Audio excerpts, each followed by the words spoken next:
त्याच्याबद्दलचा एक छोटासा परिचय आपल्याला करून देण्याची संधी मी येथे घेतो आहे। श्री इंद्रजित दत्ताजीराव देशमुख हे माहुली तालुका विटा जिल्हा सांगली येथील असून त्यांचे प्राथमिक आणि माध्यमिक शिक्षण माहुली येथे झालेले आहे। उच्च माध्यमिक शिक्षण बळवंत महाविद्यालय विटा येथून केलेले आहे। पदवीचे शिक्षण कृषी महाविद्यालय कोल्हापूर येथून झालेले आहे। पदव्युत्तर शिक्षण महात्मा फुले कृषी विद्यापीठ राहुरी येथून त्यांनी पूर्ण केलेले आहे। 1991 साली महाराष्ट्र लोकसेवा आयोग परीक्षेतून गट विकास अधिकारी म्हणून त्यांची निवड झाली। 1993 साली गट विकास अधिकारी पंचायत समिती शिरोळ येथून त्यांच्या सेवा कार्याला सुरुवात झाली। 1993 ते 1997 हे गट विकास अधिकारी पंचायत समिती शिरोळ येथे कार्यरत होते। त्यानंतर 1997 ते 2002 गट विकास अधिकारी पंचायत समिती कराड येथे त्यांनी कार्यभार सांभाळला। 2002 ते 2005 येथे ते प्राचार्य ग्रामसेवक प्रशिक्षण केंद्र कोल्हापूर येथे होते। 2005 ते 2008 उपायुक्त जल स्वराज पुणे हा कार्यभार त्यांनी सांभाळला।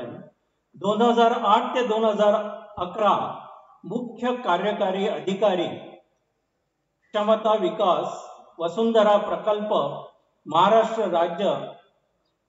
2011 ते 2015 उपायुक्त विकास पुणे। 2016 ते 2018 अतिरिक्त मुख्य कार्यकारी अधिकारी जिल्हा परिषद कोल्हापूर आणि त्यानंतर 31 जुलै 2018 साली अतिरिक्त मुख्य कार्यकारी अधिकारी जिल्हा परिषद कोल्हापूर येथे त्यांनी स्वच्छनिवृत्ती घेतलेली आहे।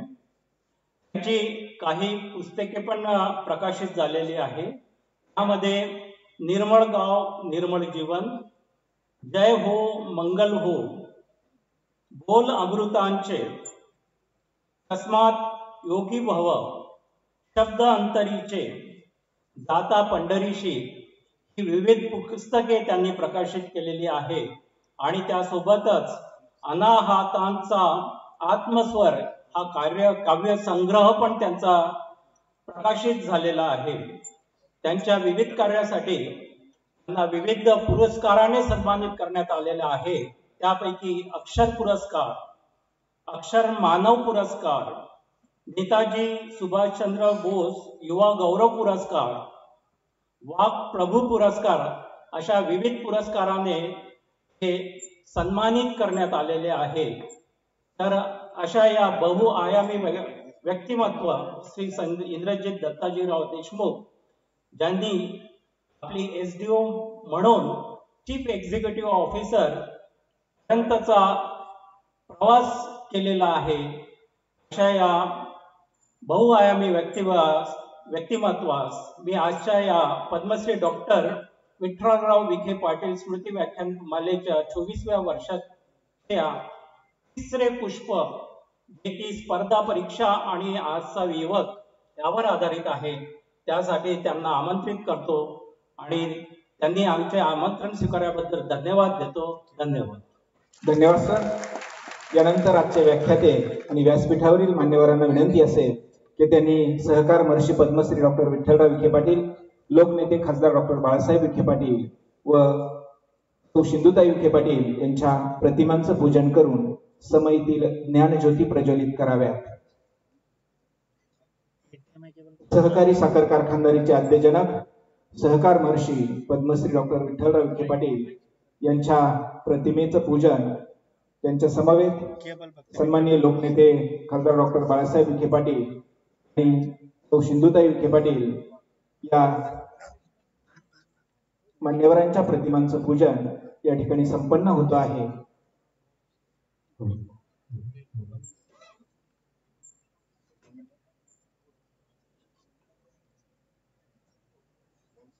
त्याचबरोबर मान्यवरांच्या शुभ हस्ते समयीतील ज्ञानज्योती प्रज्वलित केल्या जात आहेत. 24व्या वर्षाच्या स्मृती व्याख्यानमालेचं तिसरं पुष्प आज या ठिकाणी गुंफलं जात आहे आणि हे तिसरं पुष्प गुंफण्यासाठी आज आपल्यामध्ये माजी सनदी अधिकारी सन्माननीय श्री इंद्रजित देशमुख सर हे उपस्थित आहेत.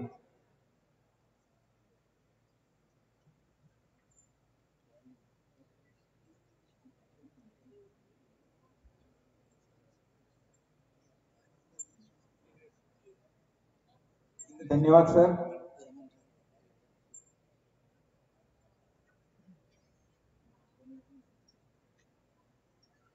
अतिथी देवो भव असं सांगणारी आपली भारतीय संस्कृती आणि या संस्कृतीला अनुसरून आज आपल्यामध्ये उपस्थित असणाऱ्या मान्यवरांचा अर्थात सन्माननीय इंद्रजित देशमुख सरांचा प्रवरा परिवाराच्या वतीने या ठिकाणी सत्कार संपन्न होतो आहे. मी आपल्या संस्थेच्या मुख्य कार्यकारी अधिकारी आणि आजच्या या सत्राच्या अध्यक्षा माननीय डॉक्टर सुष्मिता विखे पाटील मॅडम यांना विनंती करतो की त्यांनी आजचे प्रमुख व्याख्याते माननीय श्री इंद्रजित देशमुख सर यांना प्रवरा परिवाराच्या वतीने या ठिकाणी सन्मानित करावं.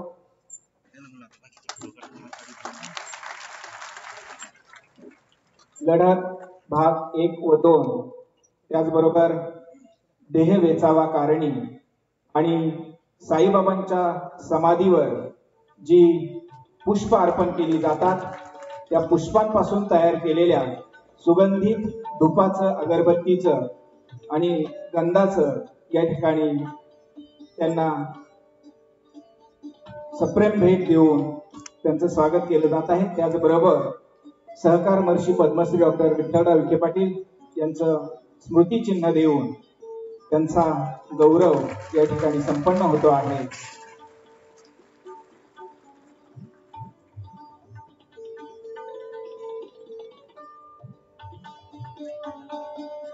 धन्यवाद. आणि यानंतर आजच्या सत्राच्या अध्यक्षा आपल्या संस्थेच्या मुख्य कार्यकारी अधिकारी सन्माननीय सुष्मिता विखे पाटील यांचा सत्कार गुलाने सरांना मी विनंती करतो की त्यांनी माई मॅडमचा या ठिकाणी सत्कार करायचा आहे.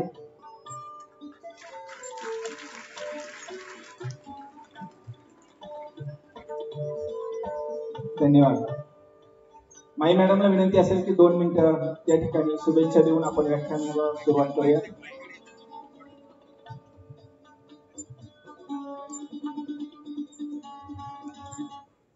Last minute I can't talk now. Sir सुरू करतील. सर सगळे विद्यार्थी आमचे टेक्निकल आणि नॉन टेक्निकल कॉलेजचे विद्यार्थी आहेत आणि 11वीच्या विद्यार्थिनी आणि विद्यार्थी आहेत आजच्या याच्यात आणि आमचे शिक्षक सुद्धा आहेत. So we have been waiting to hear you. So we will start it. Thank you. सन्माननीय आजचे व्याख्याते इंद्रजित देशमुख सर हे या सभागृहाला संबोधित करत आहेत.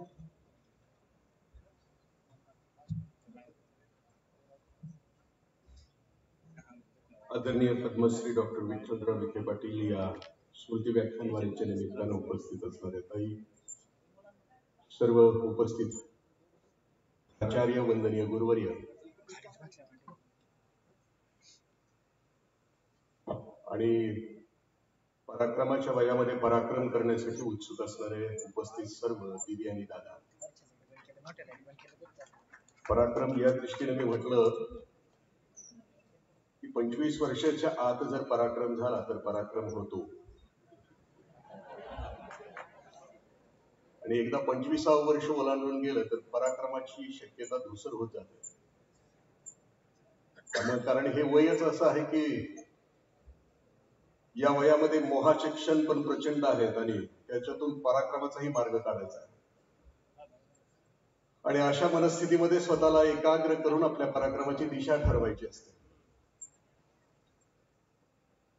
आणि त्यासाठी ही व्याख्यानमाला स्मृती जयंती पुण्यतिथी कुणाची साजरी केली जाते तर असं म्हटलं जातं माझ्यासारखी जी सर्वसामान्य माणसं जगतात जी पराक्रमच करत नाही. सॉल्मन ग्रँडीच्या कवितेप्रमाणे ती सोमवारी जन्माला येतात, मंगळवारी मोठी होतात, बुधवारी यांचं लग्न होतं, गुरुवारी यांना पोरं होतात शुक्रवारी ते आजारी पडतात, शनिवारी लईच आजारी पडतात आणि आईतवारी सांगतात. यांचा इतिहासच लिहिला जात नाही. मी सुरुवातीला आपण बोलता आहात पण याच्याविषयी एक वाक्य पुन्हा एकदा नमूद करू इच्छितो की मी भगतसिंगांच्यावर कराडमध्ये सलग 13 दिवस एक तास बोलत होतो. भगतसिंगांचं आयुष्य 28 सप्टेंबर 1907 ते 23 मार्च 1931. 23 वर्षाच्या आयुष्यावर 13 तास बोलून सुद्धा असं वाटलं की नाही त्या महापुरुषाच्या आयुष्याला न्याय देऊ शकलो. 23 वर्षामध्ये इतका पराक्रम करता येऊ शकतो. पण एखाद्या माणसानं पराक्रमच नाही केला त्याच्या आयुष्यामध्ये तर मी आता म्हटलं तसं. कारण आमची साजरी होते ती तिथी होते. सामान्य माणसं मरत असताना अशीच मरत राहतात. स्वतःपुरती संकुचित असणारी माणसं. इकडे काय होतं माहित नाही. मी सांगली जिल्ह्यातून आलो. आमच्याकडे आता तिसराच साजरा होतो. 13व्या पर्यंत कोणी थांबतच नाही. म्हणजे बासपुरे आता तिसऱ्यालाच उरकू यायचं. मग जयंती पुण्यतिथी साजरी कोणाची होते की ज्यांनी आयुष्यभर आपल्या आयुष्याचा क्षण क्षण दुसऱ्याच्या कल्याणासाठी वापरला त्यांची साजरी होते ती जयंती आणि पुण्यतिथी साजरी होते. मला आठवतं की प्राचार्य प्राध्यापक शिवाजीराव सावंत सर लढत लिहित होते आणि त्यावेळेला 1-2 कार्यक्रमामध्ये आमची भेट झालेली होती आणि त्यावेळेला साहेबांच्या या चरित्राबद्दल ते बोलत होते. मी खूप अपेक्षा करत होतो की या कॅम्पसमध्ये मी यावं कारण माझे भाऊ या प्रवरा पब्लिक स्कूलमध्ये खूप वर्षापूर्वी शिकून बाहेर पडले आणि त्यानंतर मला इथे येण्याचा योग आला. विषय असा आहे की पराक्रम करायचं म्हणजे नेमका कोणता करायचा. इथे दादा माणसं 4 गोष्टीसाठी जगत असतात. काही माणसं प्लेजरसाठी जगतात. Eat drink and be happy ये दिल मागे बोर. खा प्या आणि मजा करा. आणि दुर्दैवानं या देशामध्ये शिकण्याचा संबंध ज्या वेळेला इन्कमशी जोडला गेला त्यावेळेला ते चुकलं. कारण आम्ही शिकलो की आम्ही प्रेस्टिज पॅकेज आणि प्रॉपर्टीसाठी जगणार आहोत हे आमचं निश्चित झालं. म्हणजे आम्ही शिकायचं कशासाठी तर पॅकेजसाठी शिकायचं, प्रेस्टिजसाठी शिकायचं आणि प्रॉपर्टीसाठी जगायचं. आणि यासाठी जगणारी आहेत आपल्या भोवताली प्रचंड आहेत. पण त्याच्या पलीकडेही काम करणारी जी लेकरं आहेत त्यांच्याविषयी मी जाता जाता बोलणार. काही माणसं पॅशनसाठी जगतात. एखादी कला निसर्ग त्यांना देऊन टाकतो आणि आयुष्याच्या शेवटच्या श्वासापर्यंत ती कला जपतात, प्रेम करतात. लता दिदी मृत्यूच्या अगोदर सुद्धा आपल्या गळ्यातून आवाज काढत असताना ती म्हणते की आता विसाव्याचे क्षण म्हणते. वयाच्या 63व्या वर्षी सुद्धा ती गळ्यातून आवाज काढते, एक दूजे के लिए मदते. अजरामर गाणं 16 बरस की बाली उमर को सदा. का तिला हे शक्य होतं? कारण ती आयुष्यभर कधी शेंगदाणे खात नाही. काही तिला शक्य होतं कारण ती कधी आईस्क्रीम खात नाही. आपला गळा बाद होईल अशा गोष्टी करत नाही. साधना करत असताना उठल्यानंतर 1.5 तास गायत्री मंत्राचा 1008 वेळा जप करते आणि नंतर पाणी पिते. आणि म्हणून लता दिदी अजरामर होते कारण ती आपल्या कलेवर प्रेम करते, पॅशनसाठी करते. तिसरी माणसं असतात की काही माणसं पर्पज साठी करतात. त्यांना कळत नाही. मी एक पुस्तक चुकून आपल्याला वाचायची सवय असेल, मला दीदीने सांगितलं की काही मुलं आता आयुष्याच्या बाहेर टप्प्यावर म्हणजे या वास्तव जगामध्ये जाणार आहेत. हे फुलांचं, हे स्वप्नांचं इथलं जे आयुष्य आहे हे फुलांचं आणि स्वप्नांचं आयुष्य संपून आता त्या नव्या जगामध्ये प्रवेश करणार आहेत. मग पर्पज हा शोधायचा कसा किंवा शोधला एका माणसाने. त्या पुस्तकाचं नाव मी आपल्याशी शेअर करीन. मिनिंग फॉर सर्च नावाचं पुस्तक आहे. व्हिक्टर फ्रँकल नावाच्या एका मानसशास्त्रज्ञाचं पुस्तक. अर्थाच्या शोधात त्याचं मराठीमध्ये भाषांतर आहे, विजया बापटाने तिचं केलेलं आहे. हा व्हिक्टर फ्रँकल ज्यूच्या छळछावणीमध्ये 4 वर्ष होता. 4 वर्ष त्याला अनेक वेळेला मृत्यू स्पर्श करून गेला. त्याच्या समोर अनेक प्रेत पडली, त्याला शॉक बसला, वार झाले त्याच्यावर, काटेरी कुंपणावर त्याला लोटण्यात आलं, तरी परंतु तो जिवंत होता. आणि 4 वर्षानंतर बाहेर आल्यानंतर जगभरातल्या माणूस नावाच्या जातीच्या जगण्याच्या प्रेरणा कोणत्या आहेत त्याचा तो शोध घेऊ लागला. माणसं जगतात कशासाठी. मग त्या शोधामध्ये मिनिंग फॉर सर्च मध्ये तो असं म्हणतो की काही माणसं सत्तेसाठी जगतात, काही माणसं संपत्तीसाठी जगतात, काही माणसं पदासाठी जगतात, काही माणसं प्रतिष्ठेसाठी जगतात, काही माणसं मानासाठी जगतात, काही माणसं सौंदर्यासाठी जगतात आणि काही मग सगळ्यात उत्कट जगणं कोणतं याच्याविषयी तो खूप छान बोलतो. तो म्हणतो की दुसऱ्याचं जगणं समृद्ध करता करता आपलं जगणं समृद्ध करत जगणं म्हणजे आयुष्याचा सर्वश्रेष्ठ अर्थ आहे असं तो म्हणतो. म्हणजे आपल्याशी एक उदाहरण शेअर करतो आणि मी मूळ मुद्द्याकडे जातो. पॅकेज प्रेस्टीज अँड प्रॉपर्टी मध्ये माझा अशोक देशमाने नावाचा लेकरू आहे, 35 वर्षाचा. त्याला आयुष्याचा अर्थ कळाला. तो परभणीतला आहे. लाकडं फोडून पाणी भरून तो इंजिनियर झाला. त्याला 35 लाखाचं पॅकेज पुण्यामध्ये मिळालं. नोकरी करत तो संध्याकाळी घरी यायचा. 10 बाय 10ची खोली द्यायची. घरी येताना रस्त्यात त्याला काही अनाथ दिसले की तो आणायचा, ग्रुपवर आणायचा. जमा होता होता वर्षभरामध्ये त्याच्या 10 बाय 10च्या खोलीमध्ये 16 अनाथ जमा झाले. संध्याकाळी घरी आलं की त्या पोरांचा स्वयंपाक करायचा, त्यांना शिकवायचं, त्यांच्यावर संस्कार करायचे आणि पुन्हा सकाळी ड्युटीवर जायचं. यातला एखादा मुलगा आजारी पडला की शेजारी डॉक्टर कुलकर्णी होते, त्यांना तो दाखवायला न्यायचा. तर रोज वेगळं पोरग कोण आणतंय म्हणून त्याने विचारलं, रोज कुठलं नवीन पोरग आणताय? ते म्हटलं चला बघायला. आणि बघायला गेल्यानंतर बघितलं डॉक्टर कुलकर्णींनी 10 बाय 10च्या खोलीमध्ये हा IT इंजिनियर 35 लाखाचं पॅकेज असणारं लेकरू या पोरांना सांभाळतंय काय, त्यांचा स्वयंपाक काय करताय, त्यांना शिकवतंय काय, त्यांच्यावर संस्कार काय करता आहे. मग त्यांनी आळंदीला त्यांची करोडो रुपयाची जमीन होती 2 एकरची, ती अशोकला दिली. अशोकनं नोकरी सोडली. अशोक आता 200 अनाथ पोरं सांभाळतो. त्याची बायको त्याच्यासोबत काम करते. लग्न होताना त्यानं बायकोला सांगितलं होतं की आपल्याला संसार करायचा तर असा करायचा आहे. 35 लाखाच्या पॅकेजवर ठोकर मारून हे बाळ इंजिनियर असलेलं त्याला आयुष्याचा पर्पज कळाला की मला का जगायचंय. दुसऱ्याचं जीवन समृद्ध करता करता आपण समृद्ध होत जगणार हे त्याला जीवनाचा अर्थ कळाला. या 3.5 हाताच्या देहाचं नेमकं काय करायचं याचा त्याला अर्थ कळाला. आणि शेवटचं माणसं आणखी कोणत्या कारणासाठी जगतात? हॅपीनेस, आनंदासाठी. जे संत आहेत, सत्पुरुष आहेत, त्यांच्या जीवनात ते आम्हाला शिकवत राहतात की आम्ही त्यासाठी जगत आहोत. आम्ही महाविद्यालयामध्ये आलो. इथं आल्यानंतर आम्हाला करिअर तर आहेच, पण करिअर शोधत असताना मला नेमकं कोणतं करिअर शोधायचं. मी एक पुस्तक पुन्हा आणखी शेअर करीन. या जीवनाचं करायचं काय म्हणून डॉक्टर अभय बंग सरांचं पुस्तक आहे.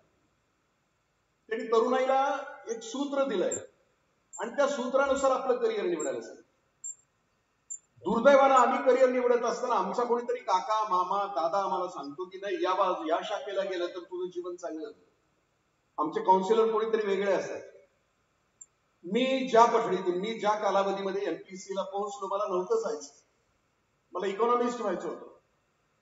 नाही मला जाता आलं. न्यू कॅसन अपॉन टाईमला मला ऍडमिशन मिळालेलं असताना PhD ला मी नाही जाऊ शकलो. पुन्हा सुद्धा ते ऐकत राहिलो, ऐकलं आणि मग MPSC ची परीक्षा दिली आणि मग वाचलं. नेमक्या वयात आयुष्याची ध्येय दिशा ठरवता येणं आणि त्या दिशेनं जाता येणं, त्यासाठी म्हणजे मला माझ्या आतमध्ये नेमकं कोण लपलंय, दडलंय, त्याचा मला शोध लवकर लागला. मी अगोदर अभयभंगांची 3 सूत्र सांगतो आणि मग या. अभयभंग म्हणतात की तुमचा स्वभाव कोणता, तुमचा स्वधर्म कोणता आणि तुमचा युगधर्म कोणता आहे. म्हणजे तुमचा स्वभाव इंट्रॉवर्ट आहे, एक्स्ट्रॉवर्ट आहे, तुम्ही अनेकांशी मिसळून राहता, तुमची संपर्क क्षमता प्रचंड आहे, तुम्ही त्या क्षेत्राकडे जा. तुम्हाला एकटं राहायला आवडतं, तुम्ही लेखक व्हा, तुम्ही कवी व्हा, तुम्ही शास्त्रज्ञ व्हा. पण तुमचा स्वभाव कोणता आहे त्या स्वभावानुसार स्वतःच्या करिअरची निवड करा. दुसरं ते म्हणतात की तुमचा स्वधर्म कोणता आहे, की ज्या क्षेत्रामध्ये गेल्यानंतर तुम्हाला आनंद होतो अशी गोष्ट कोणती आहे निवडा. एकदा स्वभाव कळाला, स्वधर्म कळाला. आणि तिसरी गोष्ट ते असं म्हणतात की युगधर्म करिअर निवडत असताना, तुम्ही या पृथ्वीचा निरोप घेत असताना आयुष्याच्या शेवटी तुमच्या अस्तित्वानं किमान एक क्षणभर तरी तुम्ही जग बदललेलं असलं पाहिजे. तो तुमचा युगधर्म असला पाहिजे, करिअर निवडताना असला पाहिजे. त्या खूप मोठ्या व्याख्या सांगितल्या. मी सुरुवातीला असं आपल्याशी शेअर करीन की मी कोण आहे, माझ्यामध्ये आत कोण लपला. पालकत्वाचा गेल्या वेळेला संवाद झाला. त्या पालकत्वामध्ये माणसाच्या बुद्धिमत्तेमध्ये 8 प्रकारच्या बुद्धिमत्ता लाभल्या. त्यापैकी माझी नेमकी बुद्धिमत्ता कोणती आहे, त्या बुद्धिमत्तेचा मला इथं शोध लागला. इथं या वयामध्ये, या काळामध्ये माझी नेमकी बुद्धिमत्ता कोणती. अवकाशीय बुद्धिमत्ता, मी चांगला उत्कृष्ट शिल्पकार आहे, मी चांगला चित्रकार आहे. त्या बुद्धिमत्तेमध्ये मी आहे का, म्हणजे मी त्या बुद्धिमत्तेमध्ये असेल तर मी तिकडे जायला पाहिजे. एकेनान नावाचा रशियाचा चित्रकार आहे, त्याला दोन्ही हात नव्हते, नुसतं चौकोनी धड होतं मध्ये, आणि त्याला वाटत राहायचं की मी चित्रकार आहे. माझ्या मेंदूमध्ये निसर्गाने ती गोष्ट, ती क्षमता टाकली की मी चित्रकार आहे. त्यानं 20व्या वर्षी आपल्या तपश्चर्येला सुरुवात केली की मला चित्रकार व्हायचं आहे. आपल्या तोंडामध्ये पेन्सिल धरली आणि त्या पेन्सिलनं त्याला चित्र काढायला सुरुवात केली. 3 वर्षाच्या तपश्चर्येनंतर त्याचं चित्र बरोबर यायला लागलं. आणि मग आता त्याच्या लक्षात यायला लागलं की आता रंग कसा भरायचा याच्यावर. पुन्हा ब्रश तोंडामध्ये घ्यायचं, पुन्हा 4, 5, 6 वर्षाची तपश्चर्या करायची. नाही केलं, तसं नाही केलं. त्यानं जीभ चिरली आणि रंग भरायला सुरुवात केली. माझी बुद्धिमत्ता नेमकी कोणती आहे मला त्याचा शोध. दुसऱ्या प्रकारची बुद्धिमत्ता गणितीय बुद्धिमत्ता असते. हिशोब चोख असतो, गणित व्यवस्थित असतं. दुर्दैवानं माझं गणित नाही बरोबर. मी पाठ करून 10वीला पास झालो, किंवा त्या गुरुवर्यांची माझ्यावर कृपा झाली म्हणून मला त्यांनी पास केलं. इथून इंजिनिअरिंगची मुलं, गणिताचे प्राध्यापक, आणि अशी माझी कोणी ओळख करून दिली नाही गणिताचे प्राध्यापक, तर मी असा बघत राहतो त्यांच्याकडून. ते एलियन्स आहे का, वरून आले का असं परत राहून आलो. कारण गणित माझ्या बुद्धिमत्तेमध्ये घातलेलंच नाही. मी चटकन ओळखलं की कुठले गणिताचे प्राध्यापक घेत आहेत, चटकन हसले, खूप मनमुराद हसले, असं आतून हसले. तिसऱ्या प्रकारची बुद्धिमत्ता त्याला म्हटलं की संगीतीय बुद्धिमत्ता. जसं किशोर कुमार म्हणतात की माझ्या आई वडिलांना नको म्हणत होतं, पण त्यांनी मला घातलं सायन्स. मला ते फिजिक्स केमिस्ट्रीची सूत्रच पाठवायची. मग ती गाण्यामध्ये गुंफायचं, मी बाथरूम मध्ये गेलो की ते पाठ करायचे. मला जमतच नव्हतं. संगीतीय बुद्धिमत्ता. कार्तिकी गायकवाड नावाची मुलगी आहे, तिला देवाने गळा दिलाय, गळा. ती तिची संगीतीय बुद्धिमत्ता. चुकून ती माझ्यासारख्या आई बापाच्या पोटी जन्माला आली असती, करिअर ओरिएंटेड आई बापाच्या पोटी जन्माला आली असती, संपलंच असतं. तिला Latur pattern, Kota pattern, test सोडून सोडून सोडून घायला आली असती. ती तिच्या जीवनाचा आनंद नसती लुटू शकली, कारण करिअर ओरिएंटेड आहे बाबाच्या पोटी आली ना. मी नोटा छापायची मशीनच झाले पाहिजे असं तिला वाटलं. सुदैवानं तिच्या आई वडिलांना असं वाटलं की नाही, माझ्या लेकीला गळा दिलाय परमेश्वरानं, तर तिला गायक व्हायला पाहिजे. आणि ती झाली ना गायक. आता इंद्रजीत देशमुख नावाच्या प्राण्यानं गायला सुरुवात केली तर सभागृहामध्ये तुमची थांबण्याची शक्यता नाहीये. आता मध्ये दहशत निर्माण करण्यासाठी प्राध्यापक बसलेत म्हणून तुम्ही थांबला. पण मी जर गायलाच लागलो तर नाही ना, कारण मला दिलंय ते नरड दिलं. आणि नरड कांट सिंग ना, नरड गाऊ शकत. पण मी हा प्रयत्न करून बघितला की करिअर बदलतंय का, किंवा नवीन इंटेलिजन्स जे माझ्यामध्ये बुद्धिमत्ता निर्माण होऊ शकते का, याचा मी प्रयत्न केला माझ्या आयुष्यात. मी शिरोळा गट विकास अधिकारी असताना 25 वर्षापूर्वी अजित कडकडे महिन्याच्या पहिल्या गुरुवारी नरसोबाच्या वाडीला यायचे आणि त्यांचं गायन व्हायचं. आपण नरसोबाच्या वाडीला गेला असला तर त्या घाटाच्या अलीकडे ते बसायचे. समोरचा घाट औरवाड गौरवाडचा, निकट हजारो पहाडी आवाज, आणि त्यांचं गाणं सुरू व्हायचं. निघालो घेऊन दत्तांची पालखी. पंचगंगेच्या पाण्यावर तरंग उठायचे. एक दिवशी मला पण खुमखुमी आली की आपल्याला गायला येते, त्याला येते, मला का नाही. मी राहत होतो शिरोळा, त्याच्या शेजारी एक नांदणी नावाचं गाव आहे, तिथं संगीत शिक्षक होते. त्यांना बोलवलं, त्यांना दिलं, त्यांची फी दिली, आणि रोज संध्याकाळी ऑफिस सुटल्यानंतर 6 ते 7 मला शिकवायला बोलवलं.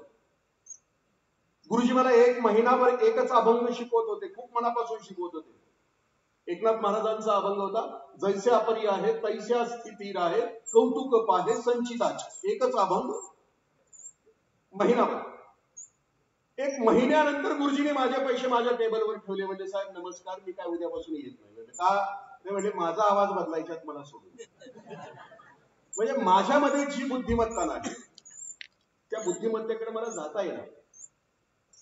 जसं आपण आणखीन इकेगाई नावाचं पुस्तक आहे, ते असं म्हणतात की करिअर निवडत असताना माझी आवड, माझ्या क्षमता या दोन्हीचा मिलाप होऊन मला माझ्या जीवनामध्ये आनंद निर्माण करता येत असेल आणि आनंदी राहता येत असेल की माझं करिअर असेल. पुढच्या प्रकारची बुद्धिमत्ता आहे नैसर्गिक बुद्धिमत्ता. निसर्गाविषयी प्रचंड आवड. म्हणजे हे कुठेही गेलं निसर्गामध्ये रमून जातात. ग्रेटा थुंबरी नावाची दिदीनं, एक मुलगी, आपण कदाचित तिचं चरित्र वाचलं असेल, ती 16 वर्षाची, तिच्या बापानं तिला एक दिवशी सांगितलं, वडिलांनी तिला सांगितलं की बाळा तुझ्यासाठी निसर्ग राहणार नाही, 2050 साली या पृथ्वीवरची माणूस नावाची जात संपणार आहे. तिला सांगितलं 2050 साली पृथ्वीचं टेम्परेचर 55 डिग्री सेंटीग्रेड असेल, बर्फ वितळलेला असेल, समुद्राची उंची 11 मीटर वाढलेली असेल, श्वास घ्यायला हवा नसेल, प्यायला पाणी नसेल, आणि 2050 साली तुझ्या वाट्याला पृथ्वीवरचा निसर्ग असणार. या चिमुरडीनं स्वीडनच्या संसदेच्या बाहेर एक पाटी लिहिली आणि शुक्रवारी ती उपोषणाला बसली, फ्रायडे फॉर द फ्युचर. आणि जगभरातल्या तुमच्या सारख्या संवेदनशील पराक्रमी लेकरांना आव्हान केलं की आपल्याला पृथ्वीवरचा निसर्ग हवा आहे, तर तुम्ही मला साथ द्या. एक वर्षभरामध्ये 5 कोटी जगभरातल्या मुलांनी तिला साथ दिली. एक वर्षानंतर तिचं भाषण झालं. त्या भाषणाला 5 लाख मुलं अटेंड करत होती. युनोला तिच्यासाठी वसुंधरा परिषद बोलवावी लागली. त्या वसुंधरा परिषदेमध्ये या चिमुरडीचं भाषण आहे, 4 मिनिटं 52 सेकंदाचं भाषण आहे. खूप छान बोलली. ती तिथं उपस्थित असलेल्या जगभरातल्या नेत्यांना सांगते की तुम्हाला कोणता विकास आहे, आमच्या वाटेची पृथ्वी घेऊन, आमच्या वाटेचा निसर्ग घेऊन, आमच्या वाटेची हवा पाणी श्वास घेऊन तुम्हाला असा कोणता निसर्ग हवा. त्या पुस्तकामध्ये त्याचं जे चरित्र लिहिलंय त्याच्यामध्ये एक तिला लिहिलंय अतुल देऊळगाव सरांनी, एक इफेक्ट आहे जगभरामध्ये की ज्याला बटरफ्लाय इफेक्ट म्हणतात. म्हणजे अमेझॉनच्या जंगलामध्ये कोपऱ्यामध्ये एखाद्या फुलपाखरानं छोटासा पंख हलवला तर पॅसिफिक समुद्रामध्ये सुनामी येऊ शकते, त्याला बटरफ्लाय इफेक्ट. एक ग्रेटा थुंबरी नावाची पोरगी 2018 साली बसते उपोषणाला स्वीडनच्या संसदेसमोर, आणि 2019ला तिच्यासाठी वसुंधरा परिषद बोलवली जाते. काही जणांची बुद्धिमत्ता आहे परफेक्ट बुद्धिमत्ता असते, हे नोट्स काढताना सुद्धा वेगवेगळ्या स्केच पेन काढत असतात, हिरवा निळा पिवळा, प्रचंड सारखं एकाग्र असतात, म्हणजे परफेक्शनिस्ट त्याला असणार. स्वसमायोजित आणि सर्वसमायोजित बुद्धिमत्ता. इथं काही मुलं वर्गातली अशी असतात, आपल्या वर्गातली सगळ्यांचे मित्र असतात. जसं साने गुरुजींनी आईला विचारलं, आई मी कोण हो? आईने सांगितलं की तू कोण पण हो, पण तू सगळ्यांचा आवडता हो. मला कोणी झालास तरी चालशील, तू कोण पण हो पण सगळ्यांचा आवडता हो. या शब्दाचा अर्थ की सर्वसमायोजित बुद्धिमत्ता, त्या बुद्धिमत्तेनुसार निवड करून माझं भविष्य ठरवलं. तिथं दुसरं कोणीतरी आम्हाला सांगतं, कोणतरी दगड आम्हाला सांगतो की ह्या शाखेला खूप आहे टीचर, ह्या शाखेला ना एमपीएससीला ना खूपच डिमांड आहे. मग एमपीएससीला बसतात किती, 10 लाख. जागा किती असतात, 300.03. 5-6 वर्ष. दिल्लीला राजेंद्रनगर मध्ये राहायचं असलं तर 15 लाख वर्षाला खर्च, पुण्याला राहायचं असलं तर 10 लाख खर्च. 5 वर्ष आयुष्याची पणाला लावायची एमपीएससी. मला माझं सामर्थ्य, मला माझी जिगर, मला माझ्यातलं जो क्षमता आहे त्या क्षमतेचा अंदाज होऊन मला माझं भविष्य ठरवतात. पूर्वी एक काळ असा होता की त्या कालावधीमध्ये माणूस स्वतःचा चेहरा बघू शकत नव्हता, आरशाचा शोधच लागला नव्हता. किती कठीण काळ असेल ना. म्हणजे अर्धा तास आरशासमोर बसल्याशिवाय घराच्या बाहेरच पडत नाही. तुम्हीच नाही बाळांनो, आम्ही सुद्धा आम्ही प्रौढ होऊन वृद्धापकाळाकडे निघालो की आमच्या मिशीचा एक केस जरी पांढरा झाला तरी अर्धा तास आम्ही झटापट करत असतो. म्हणजे जे वय इम्प्रेशन मारण्याचं नसतं त्यावेळेला सुद्धा आम्ही तिथं प्रयास करत असतो. अशा त्या कालावधीमध्ये एका शेतामध्ये एका माणसाला दगड सापडला. आपला मुद्दा चाललाय की आपलं करिअर ठरवायचं. त्या दगडावरची धूळ बाजूला गेल्यानंतर ज्याच्या हातामध्ये दगड होता त्या शेतकऱ्याला आपला चेहरा दिसला. त्याला इतका आनंद झाला की त्यानं त्याचा चेहरा आजपर्यंत कधीच बघितला नव्हता. त्याचा चेहरा बरोबर वडिलांच्या सारखा होता. तो म्हटला, हे मेरे पापाजान मुझे मिल गए. ते घरी घेऊन आलं. 2 मजली घर होतं. वरच्या मजल्यावर त्यानं ते दगड ठेवला. सकाळी आंघोळ करायचं, वर जायचं, दगडात वडिलांचं दर्शन घ्यायचं, खाली यायचं, हसत खाली यायचं. बायकोला संशय आला, अलीकडे हे हसताय कसं काय. लग्न झाल्यानंतर हसू शकत नाही, इतका प्रचंड. जे हसतात ते नशिबात, हा गमतीचा भाग. मग ते म्हणा हस क्यों रे, कुछ नाही, अप्पाचान मिळते. तो का मिळते? ते भीत वर गेलं, वरून दगड आला वडे. तो दगड घेतला हातामध्ये, बघितलं त्या दगडात तुला तिचा चेहरा दिसला. तिने स्वतःचा चेहरा कधी बघितलाच नव्हता. ती म्हणजे दुसरी औरत का हंसलाय? नाही, अप्पाजान. खटला काजी के पास चला गया. क्या है? अप्पाजान नाही, दुसरी औरत. न्यायाधीश म्हटला आणि काय मला बघू दे. त्यानं तो दगड घेतला, त्या न्यायाधीशाचा चेहरा त्याच्या आजोबासारखा दिसत होता. ते म्हणले, ये तो मेरे नानी जान है. कहाणी संपली बाळाला. कोणतरी दगड आम्हाला सांगते की तू इकडे जा, तू तिकडे जा, तू तिकडे जा. मी परवा टाटांचा मृत्यू झाल्यानंतर मी शंतनू नायडूने लिहिलेलं पुस्तक टाटांच्या वरचं वाचत होतो. आणि दरवर्षी युवा शिबिर भरवतो. माझ्या युवा शिबिराला 5,000 मुलं असतात दरवर्षी. वर्षी शंतनूला आणण्याचा इतका प्रयत्न केला मी.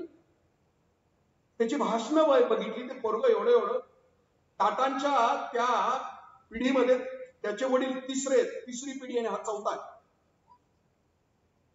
आणि त्याला बघत असताना असं लक्षात आलं की त्याचं एक भाषण खूप सुंदर आहे. तो आता म्हणतो की या देशाला सुंदर पिचाईची आवश्यकता नाही, या देशाला आता स्टीव्ह जॉबची आवश्यकता नाही, या देशाला आता माणसं जोडणारी तरुण हवा आहे, मानवता निर्माण करणारी तरुण हवा आहे, हा देश पुन्हा एकदा उभे करणारे तरुण हवे. या पोरानं पुण्यामध्ये गुड फेलोज नावाचा ग्रुप तयार केलाय. बाळांनो, लिसन केअरफुली. त्या तरुणानं पुण्यामध्ये चांगल्या विचाराची पोरं एकत्र आली, त्यांना ऑफिस काढलं. यानं पहिल्यांदा काम केलं की ज्यानं त्याची टाटाची नाळ जुळली, त्याचा करिअर एका गोष्टीनं इमोशनल क्वेश्चन पॉवरफुल असल्यामुळे टाटांशी जो जोडला गेला. त्याचं कारण कोणतं आहे? त्या रुबी हॉलच्या चौकामध्ये तो एक इश्यू उभा होता आणि त्याच्या डोळ्यात एकच 6वं पुत्र ट्रक खाली मेलं. त्या दिवशी संध्याकाळी त्याने त्याच्या विचाराची 20-25 मुलं मुली जमवली आणि आता ही पुत्री नाही मरू द्यायची संध्याकाळची. म्हणून त्यानं, तुम्ही कुठली तरी जीन घालता, त्या जीनचं मला माहित नाही टेक्स्ट कोणता आहे, की ते रिफ्लेक्शन देतं, की त्याच्यावर लाईट पडली की रिफ्लेक्शन देतं, अशी कुठली तरी जीन आहे. सांगेल मला काही कोणी दिलवाला? अशा त्या जीनवाल्या पोराच्या जीन्स त्याने एकत्र केल्या, एक टेलर गाठला, बँड्स तयार केले आणि एका दिवसामध्ये 500 पुत्र्यांच्या गळ्यामध्ये घातले. त्याची फाईल तयार केली, ती टाटाला पाठवली आणि टाटाने त्याला बोलवलं. मी यासाठी आत्ताच उदाहरण दिले की त्याला आता तो बोलतो आहे, ज्या मॅच्युरिटीला बोलतो आहे तिथपर्यंत जाण्याचा प्रवास. आता मी एमपीएससी विषयी आपल्याशी शेअर करतो की एमपीएससी मध्ये किंवा इतर कोणत्याही गोष्टीसाठी करिअर करत असताना त्याला खरंच म्हणजे आता जर बघितलं आपण या 5-6 वर्षामध्ये आई वडिलांच्या इच्छेखातर काही आयपीएस, काही झालेले अधिकारी की ज्यांनी 5 ते 6 जणांनी आत्महत्या केली. कारण म्हटलं आई वडिलांना असं वाटतं की सल्यूट केला, लोकांनी नमस्कार केला, चाटुगिरीची फौज समोर असली की आनंद होतो, प्रेस्टिज साठी त्या लेकराने जावं. पण या लेकरानं ते झेपलेलं नाही. मी तुमच्यामध्ये निगेटिव्हिटी निर्माण करण्यासाठी बोलत नाहीये. स्वतंत्र झाल्यानंतर आपल्या देशाला ही गोष्ट प्रशासनामध्ये ताकदीचे अधिकारी, सामर्थ्यवंत अधिकारी, निर्णय घेणारे, भ्रष्टाचारापासून दूर असणारे पुण्यवंत अशा अधिकाऱ्यांची आवश्यकता जरूर आहे. पण तिथपर्यंतचा हा प्रवास सामर्थ्याने पुढे जाण्यासाठी ती तयारी कशी करायची असते. आता मगाशी आकडेवारी आपल्याला सांगितली, त्याचा सगळा सिलेबस 12वीच्या आतला. आम्ही जिथं शिकत आहोत तिथलीच तयारी आम्ही ताकदीनं करणं आणि एमपीएससी कडे वळणं, ती तयारी आमची नीटपणाने आम्ही करू शकलो तर आमचा तो प्रवास नीटपणाने घडत राहतो. आहे त्या विषयामध्ये मी स्वतः पारंगत होणं, जिथं आहे तिथला अभ्यास करणं आणि नंतर बाकीच्या गोष्टी करणं. पण त्यासाठी इंटरव्ह्यूच्या तयारीच्या अगोदरच्या ह्या गोष्टी पूर्ण केल्या. मी त्याच्याकडे लागलो की आम्ही पास होत राहतो. मी एक विद्यार्थी आपल्याशी सांगतो की ज्यानं आपली एमपीएससीची तयारी कशी केली आणि त्याच्या सत्काराच्या कार्यक्रमाला मी उपस्थित होतो. यूपीएससी झालेला आहे आणि त्याचं भाषण कोणतं होतं, त्या भाषणाची गोष्टी मी आपल्याशी शेअर करतो. 3 महिन्याच्या गर्भामध्ये, 3 महिन्याचा गर्भ समाजामध्ये, 3 महिन्याचा गर्भ आईच्या मध्ये असतं. आईच्या गर्भात असताना वडील जग सोडून निघून गेले. त्या समाजामध्ये 3 महिन्याच्या आतला गर्भ असेल, वडील निघून गेले असेल तर ठेवला नाही जात. आईने ठेवला, देवाचा प्रसाद म्हणून ठेवला, जन्माला आलं बाळ. आई दारूच्या भट्टीवर काम करणारी, बाळाला घेऊन जायची. बाळ रडायला लागली, तोंडामध्ये दारूचे 4 थेंब टाकले जायचे. थोडं बाळ मोठं झाल्यानंतर आईच्या लक्षात आलं की माझं लेकरू राजहंस आहे, बगळा नाहीये, इतरांच्या पेक्षा वेगळा आहे. बगळा आणि राजहंसामध्ये नेमका फरक कोणता आहे की इतर सर्वसामान्य आयुष्य ज्याच्या जगण्याच्या उथळाने पोकळ जगण्याची ज्याची आयुष्याची वाट आहे त्याला बगळ्याच म्हणतात. ज्ञानेश्वरीमध्ये राजहंस आणि बगळ्याचा मधला एक वर्णन केलं. मानस सरोवरातला एक बगळा इकडे एका तलावाच्या काठाला येतो, एक राजहंस येतो. मानस सरोवरातला एक राजहंस इकडच्या एका तलावाच्या काठाला येतो. ते दिसायला एकदम देखणं पांढरं शुभ्र, लाल चोच, उंच पाय, तेही गुलाबी, नवीन मॉडेल आहे, सेलिब्रिटी आहे. म्हणून त्या तलावाच्या भोवतीचे सगळे बगळे त्या राजहंसाच्या भोवती जमा होतात. त्या राजहंसाला विचारतात, पाहुणं गाव कुठलं? म्हणते लय लांब, ती म्हणते कंचक, ती म्हणते मानस सरोवर, ते म्हणते कुठं आहे ते म्हणते हिमालयात. ते कसं आहे? मग त्या मानस सरोवराची व्याख्या राजहंस सांगतो की असं किलोमीटरच्या किलोमीटर खोल आहे, पाणी स्वच्छ आहे, पैसा जरी पाण्यामध्ये टाकला तरी तो दिसतो. पैसा यासाठी म्हटलं की आम्ही सगळे पैशासाठी जगतो म्हणून, असं टाकला तरी ते खालचं जगतो. त्या बगळ्याने प्रश्न विचारला, मग तुम्ही खाता काय ते?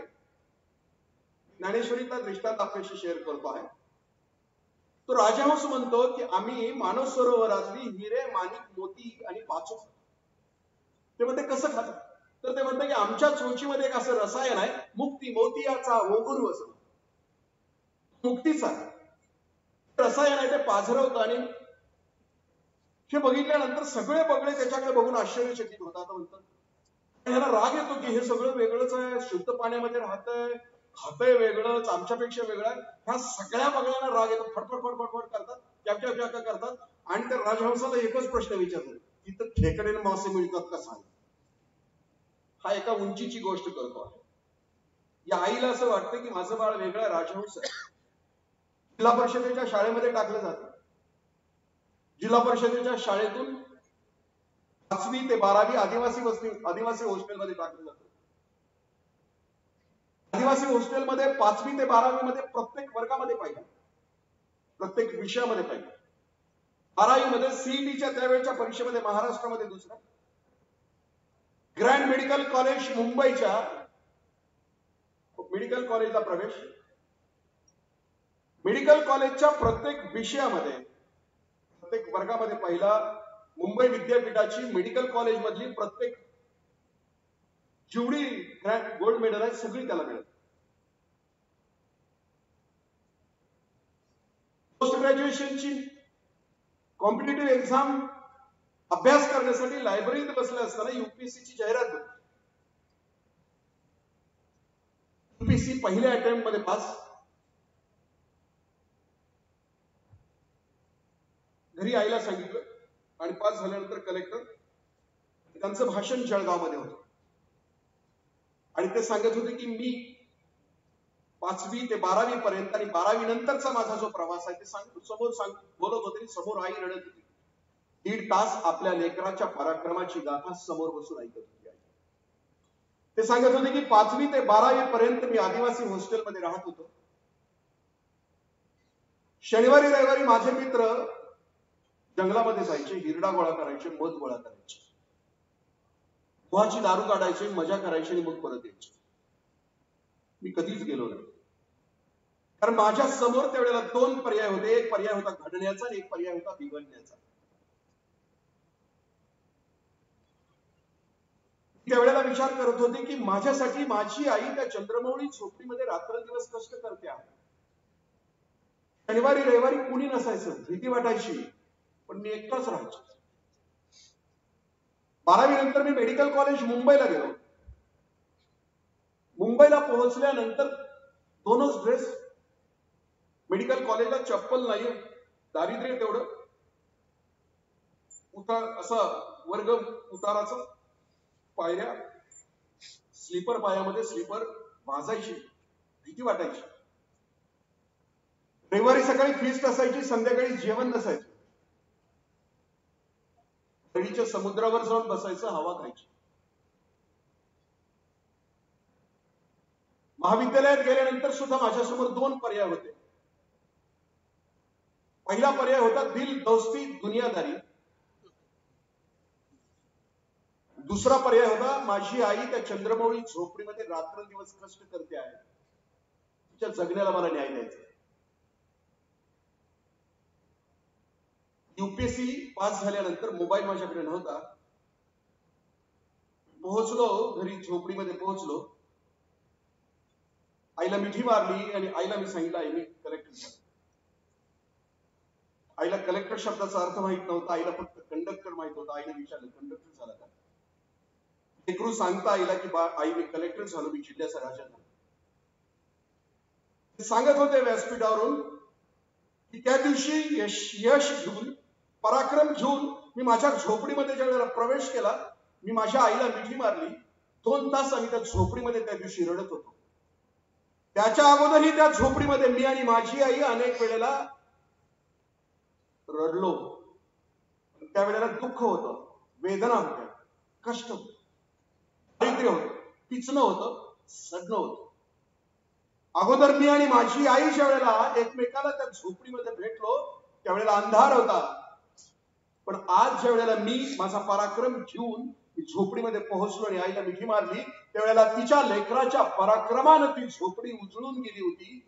आणि आमच्या आयुष्याचं सगळ्यात मोठं यश मी माझ्या आईला दिलं.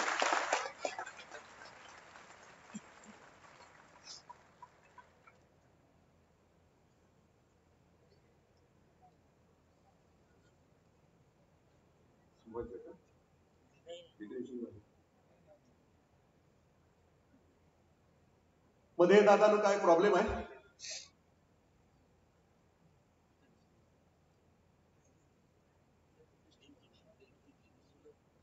ते सांगत होते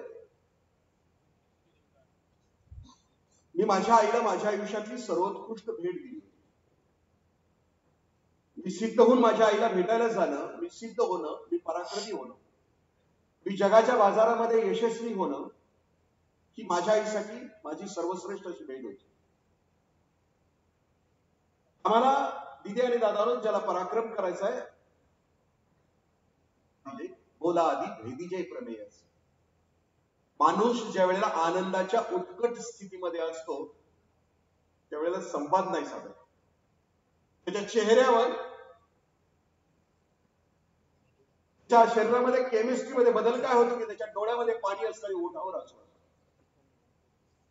जिथं जिथं जी लेकरं उत्सुक आहेत, पराक्रमासाठी उत्सुक आहेत, ज्यांना जगण्याचं मोल, ह्या अनमोल आयुष्याचं मोल समजलं आहे, ज्याला खूप भरीव अशा स्वरूपाचं आयुष्य जगायचं आहे, त्यांच्यासाठी आता जे उदाहरण सांगितलं आपल्यासाठी की माझ्यासाठी, माझ्या आई वडिलांच्यासाठी माझी सर्वोत्कृष्ट अशी भेट असते. त्याला एमपीसीच्या क्षेत्रामध्ये आता काम करतायत. परवा दिवशी माझ्या युवा शिबिराला उमेश कुदळे म्हणून की ज्याची एमपीसीची मोठी फॅक्टरी आहे, की त्या शिबिरामध्ये तो या वर्षी त्याचे 400 जण अधिकारी झाले, 200 PSI झाले. पण वास्तवामध्ये त्यांना असं मागितलं की लाखो पोरं 5-5, 6-6 अटेम्प्ट दिल्यानंतर बाहेर पडल्यानंतर प्रचंड डिप्रेशन मध्ये असतात. कारण टक्केवारी बघितली एमपीएससी मध्ये पास होण्याची तर 0.002 ते 0.003%. याच्या बाहेर पडल्यानंतर त्यांच्यासाठी कोणती आव्हानं असू शकतील? आणखीन एक मी आपल्याशी शेअरिंग करतो की आता येणारी जी आव्हाने, जी परिस्थिती बदलते आहे समाजामध्ये, आव्हानं बदलत निघालेली आहेत. कालच आणखीन एक पोर्टफोलिओ असा आलाय की 2030 नंतर जवळजवळ अनेक प्रकारच्या नोकऱ्या बंद होतील आणि त्यासाठी नवीन तरुणाईला ही आव्हानं पेलण्यासाठी तयार करायचं असेल तर त्यांना 5Cचं मॉडेल त्यांना शिकवावं लागेल. Critical thinking, confidence, cooperation, communication and creativity, 5 C येणाऱ्या पिढीला जर आम्ही नाही शिकवू शकलो, प्रचंड आत्मविश्वास त्याच्यामध्ये जर आम्ही नाही देऊ शकलो, तर हा जगाच्या बाजारामध्ये सर्व्हायव्हल फॉर द फिटेस्ट मध्ये तो नाही राहू शकला. ऑल डायमेन्शन थिंकिंग, बहुआयामी त्याची विचार करण्याची पद्धत, म्हणजे आता घोका आणि ओका नव्हे तर प्रत्येक गोष्ट सर्व बाजूने विचार करण्याची क्षमता त्या मुलाच्या मी नाही वाढवू शकतो. ती क्षमता त्याच्यामध्ये नसेल तर त्याच्यामध्ये ते इनपुट द्यावे लागतील. सृजनशीलता रोज, कारण जो स्टार्टअप केला असेल किंवा जे काही केलं असेल तर 3-4 वर्षांनी ते आपोआप कोलॅप्स होणार. आणि मग कोलॅप्स झाल्यानंतर तो उभा राहायला पाहिजे, त्याच्यासाठी त्याच्याकडे क्रिएटिव्हिटी असली पाहिजे. या सगळ्या गोष्टींनी युक्त त्याचं जर व्यक्तिमत्व असेल तरच तो टिकू शकेल. आणि त्यासाठी त्याच्याकडे एकाच प्रश्नाचं उत्तर असलं पाहिजे की मी इथं कशासाठी आलो, मी या सगळ्या कॅनव्हास मध्ये माणूस म्हणून इथं कशासाठी आलो, या प्रश्नाचं उत्तर माझ्याकडे असलं की मी त्या प्रश्नाला सगळ्या उत्तर देऊ शकतो. लास्ट शेवटचं उदाहरण सांगतो आणि संपवतो की मी इथं कशासाठी. मला माहित असलं पाहिजे की मी इथं कशासाठी. या देशाचा एक संस्थापक वयस्कर झाला, संस्थानिक, आणि त्या संस्थानिकांनी ठरवलं की आपल्या संस्थानाचा एक नवीन राजा नेमायचा. मग तो राजा नेमत असताना त्यांनी नाही ठरवलं की जो कोणी माझ्या राज्यामध्ये राजा होण्याच्या लायकीचा असेल असं 9-10 वर्षाचं बाळ मी निवडेल, त्याला 5-6 वर्ष ट्रेनिंग देईल आणि मग त्याच्याकडे राज्यपद देईल. राज्यभरामध्ये एक दवंडी पिटवली की मला राजा नेमायचा आहे.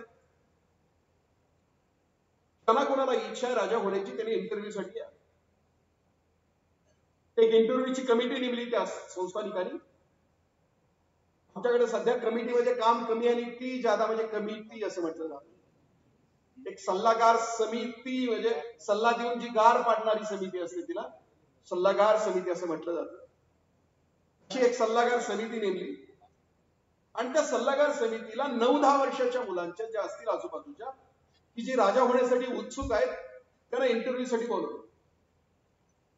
कमिटी त्या हॉलमध्ये अशी उंच बसली, मध्ये कार्पेट, वर झुमर, समोरून ते बाळ एंट्री करायचं. कमिटी त्याच्याकडे बघत राहायची की तो येतो कसा, चालतो कसा, त्याची राजा होण्याची चाल आहे का, कॉन्फिडन्स आहे का त्याच्याकडे. समोर आली की ती कमिटी त्या बाळाला 3च प्रश्न विचारायचे. तुझं नाव काय, तुझं गाव कुठलं आणि इथं कशासाठी आलं. आताच्या काळात जी इच्छा आहे आमच्या आई वडिलांची की आम्ही असं गुलगुलीत आयुष्य जगावं, happy, good, happy and merry. Branded shirt, branded कपडे, ब्रँडेड मोबाईल, ब्रँडेड गाड्या. त्याला विचारलं की इथं कशासाठी आला, त्या मुलाला प्रश्न विचारला की ते मुलगाही तसंच उत्तर द्यायचं की मग मी राजा झालो की थंडा म्हटलं कोका कोला येथील मांगे मोर. 39 दिवस कमिटी प्रश्न विचारत होती आणि पोरं हीच उत्तर देत होती की राजा झाल्यानंतर भोग, भोग आणि भोग. राजा होणं म्हणजे अनेकांचं कल्याण, अनेकांचे अश्रू पुसणं. त्या संस्थानामध्ये डोंगराच्या कपारीला एक झोपडी होती, त्या झोपडीमध्ये बाळ राहत होतो. त्याचा चुलता असा म्हटला की तू का नाही जात इंटरव्ह्यू. मुलगा म्हटला की माझ्याकडे कपडे नाही. तो चुलता म्हटला ही कमिटी आहे ती कपड्यावरून नाहीये लावत. हल्ली आम्ही माणसाचं मोठेपणून कपड्यावरून ठरवतो. मी आता एक परवा दिवशी ऐकलं की एक 60-60 हजाराचा काहीतरी शर्ट आहे, 4 इस्त्री केले की त्याला, 4 वेळेला इस्त्री केलं की ते असं वाटतंय 60 हजाराचं. जाहिरात सुद्धा आमच्याकडे कोणती आहे बघतोस काय रागानं, लिनं घातलंय वागानं.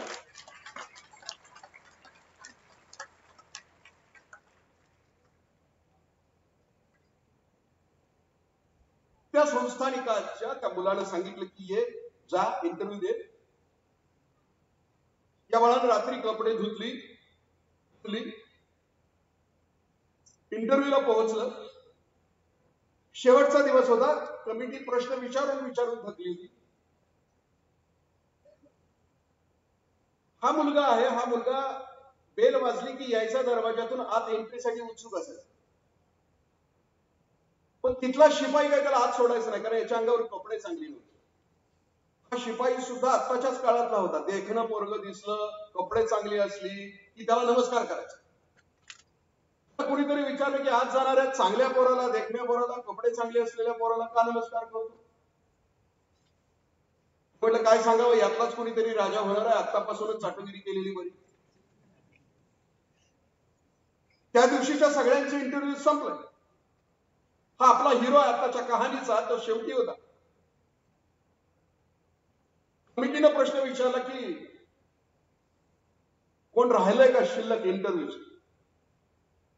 शिपाई म्हटला हाय पण मला नाही वाटत राजा होईल.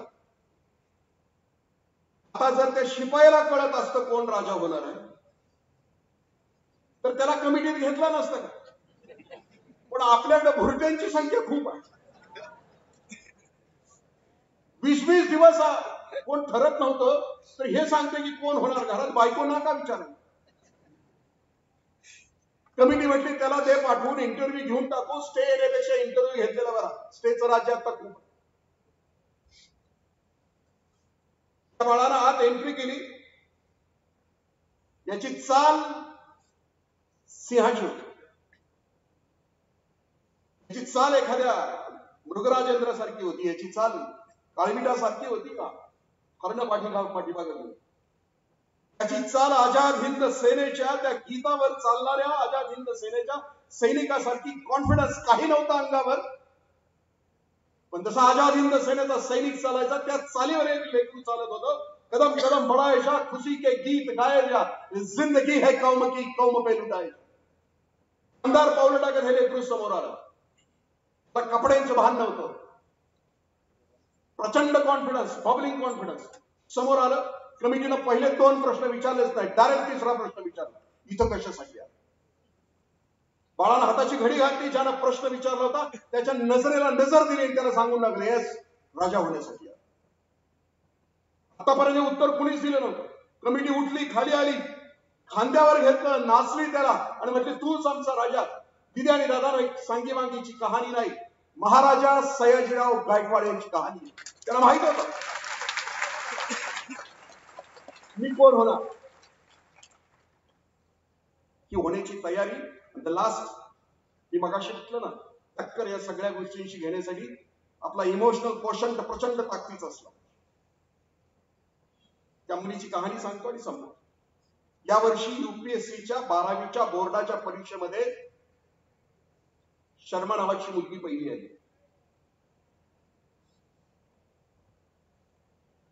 तिला दाढी आणि मिशा होती. तिला या देशातल्या अनेकांनी ट्रोल केलं. तिची सेकंड मुलाखत आहे. चुकलंय का ना? तिची दुसरी मुलाखत आहे. पण तिला खूप ट्रोल केलं. 17-18 नंतरची UPSCच्या बोर्डाच्या परीक्षेमध्ये पहिली. तिच्या खाली खूप घाणेरड्या कॉमेंट्स. पण ह्या मनोवृत्तीला या देशामध्ये काय करावं कुणाकडेच उत्तर नाही. ट्रोलर्स आर्मीला काय करावं उत्तर नाहीये कुणा. या चिमुरडीला सुद्धा सोडलं नाही. आणि तिची दुसरी मुलाखत आहे. तिला पहिलाच प्रश्न विचारलाय मुलाखतीमध्ये, तुला एवढं ट्रोल केलं, तुला वाईट नाही वाटलं? आता घरी गेल्यानंतर, रूमवर गेल्यानंतर ओपन करून बघा तिची दुसरी मुलाखत. खूप छान हसते. इतके घाव सहन करून ती मुलगी हसते आहे. म्हणते बरं झालं मी ट्रोल झाले निदान भारतभर, असे तू हिमाचल मी प्रसिद्धी तरी पावले. आणि दुसरी गोष्ट ती असं म्हणते की हार्मोन्स इम्बॅलन्स आहे. ती सहज करेक्ट करू शकते. ब्युटी पार्लर पावला पावलावर आहे, मी स्वतःला सहज करेक्ट करू शकते. त्यात काय एवढंच. तिचं हे उत्तर आणि पहिली मुलाखत आणि दुसरी मुलाखत ऐकल्यानंतर माझ्या लक्षात आलं की याला म्हणायचं इमोशनल क्वोशंट. की स्वतःच्या आयुष्यामध्ये वाघ बनून, संकटाला उत्तर देऊन, अपमानकारक जिंदगीला आपल्या अस्तित्वानं समर्थ उत्तर देऊन ती जगू शकते. बाळांनो, ते तुमच्यासाठी भविष्यामध्ये आवश्यक आहे. तसं तुम्ही व्हाल अशी अपेक्षा करतो. मला या दुपारच्या सेशन नंतर, कारण जेवल्यानंतर ऐकायचं म्हणजे खूप कठीण काम असतं, मला कल्पना आहे. कारण रक्ताचा प्रवाह मेंदूकडे कमी आणि पोटाकडे जास्त असतो. असं असतानाही आपण बऱ्यापैकी ऐकून घेतलं, त्याबद्दल आपलं मनापासून ऋण व्यक्त करतो. संयोजकांनी मला इथं बोलवलं, 40 मिनिटं बोलायचे असताना मी 50 मिनिटं बोललो, त्याबद्दल क्षमस्व. धन्यवाद. जय हिंद, जय महाराष्ट्र. धन्यवाद सर. आणि यानंतर या तिसऱ्या पुष्पाचं आभार प्रदर्शन करतायत फार्मसी महाविद्यालयाचे प्राचार्य डॉक्टर संजय भवर सर. आपल्या सर्वांच्या मार्गदर्शिका माननीय सौ शालीनताई विखे पाटील यांचं इथं आगमन झालेलं आहे. सर्वप्रथम मी त्यांचं स्वागत करतो. आज पद्मश्री डॉक्टर विठ्ठलराव विखे पाटील स्मृती व्याख्यानमालेचे तिसरे पुष्प गुंफताना आदरणीय श्री इंद्रजित देशमुख सरांनी अतिशय श्रोत्यांना मंत्रमुग्ध केलेलं आहे. जवळपास 1 तास पिन ड्रॉप सायलेन्स होता आणि आपल्या उगवत्या शेंडीमध्ये सरांनी जे काही आजची पिढी पॅकेज, प्रेस्टीज, प्रॉपर्टी याच्या मागे धावत आहे, त्यांनी योग्य वेळेत आयुष्याची दिशा ठरवणं कसं आवश्यक आहे, तसेच आपल्या स्वभावानुसार करिअरची निवड करावी, स्वधर्म, युगधर्म आणि आपल्या आवड तसेच क्षमता यांचा मिलाप साधून मार्गक्रमण केलं तर ते निश्चित योग्य ठरेल. तसेच 5C मॉडेल सुद्धा सरांनी सांगितलं. आणि सर्वात शेवटी आपल्या सर्वांना यशस्वी होण्यासाठी इमोशनल कोशंट हा बॅलन्स असावा याबद्दल मार्गदर्शन केलं. तर या सरांनी आपला एवढ्या लांबून सांगलीवरून येऊन वेळात वेळ काढून आपल्या सर्वांना इथे मार्गदर्शन केलं, त्याबद्दल विखे पाटील परिवार तसेच प्रवरा सांस्कृतिक, शैक्षणिक, सामाजिक आणि औद्योगिक समूहातर्फे मी त्यांचे खूप खूप आभार मानतो. तसेच या कार्यक्रमासाठी आजच्या अध्यक्ष आपल्या माई मॅडम त्यांचे मी खूप खूप आभार मानतो, गुलाने सर, आणि तसेच इतर आमचे सर्व सहकारी यांचेही खूप आभार. आता यापुढे या व्याख्यानमालेचे 4थे पुष्प दिनांक 31 जानेवारी 2025 रोजी माननीय श्री अतुल राजोळी ठाणे यांचे होणार असून त्यांच्या व्याख्यानाचा विषय उद्योजकता, संधी, मानसिकता आणि भविष्य. तरी या पुढच्या व्याख्यान पुष्पाचा सुद्धा सर्वांनी लाभ घ्यावा अशी पुन्हा एकदा विनंती करतो. धन्यवाद. धन्यवाद सर. सामूहिक राष्ट्रगीताने आपण आजच्या पुष्पाची सांगता करत आहोत.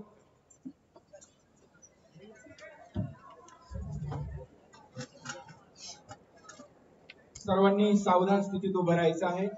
एक